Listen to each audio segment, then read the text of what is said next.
We're often told, or at least believe, that all artists are mad, that their brain function in a different way that a normal human being cannot comprehend.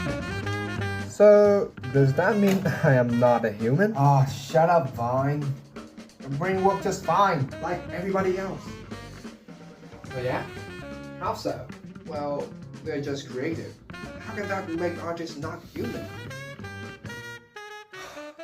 You know what? We're gonna have to do some investigation.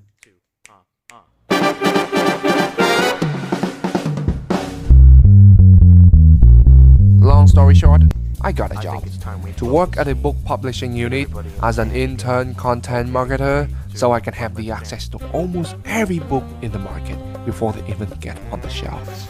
After researching all over the internet, reading tons of books, researching and reading, I finally found out the reason why people are having this kind of stereotype. It might look a bit irrelevant, but trust me when I say this, that book has the answer that we was looking for. Not just for those who want to be a graphic designer one day, but at some level, reading it was quite an experience for an artist like me. You see, graphic designers and artists have a lot in common. They are creative, they create art pieces, and in this depressing world, us artists have to tolerate judgments from the society. Graphic designers have to face their clients' opinions. All this led to stress, depression, pain, but even in the darkest corner of this world, art shall bloom like a flower in the dawn.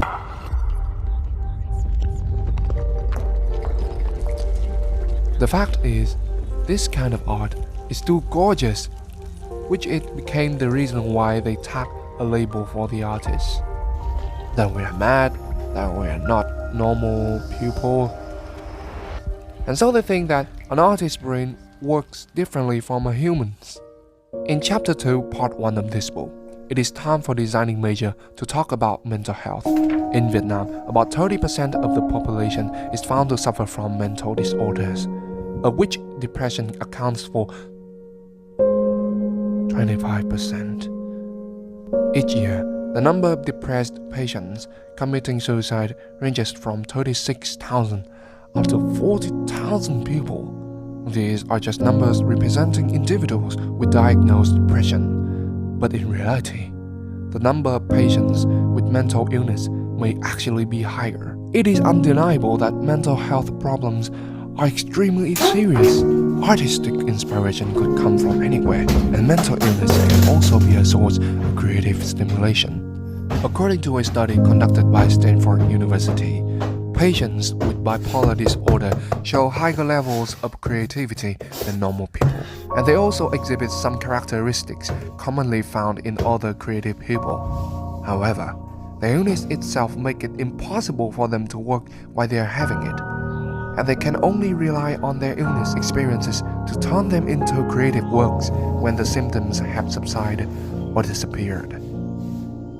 There are many other creative forces in the world that are safer for our health.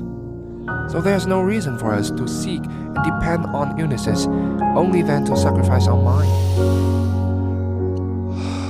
So, let me get this straight. Artists' brains work just like anyone else, as long as they don't suffer from any mental disorder.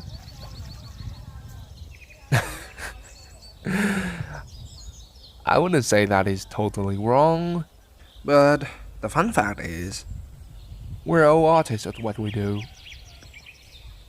Can't you just see that? Well, then tell me what I need to see, Mr. Philosopher.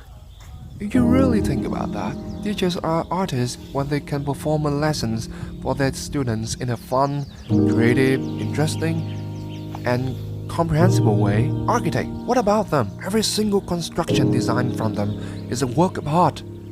Art is everywhere, bro. We're all artists at what we do. Deep shit, not gonna lie. Yeah.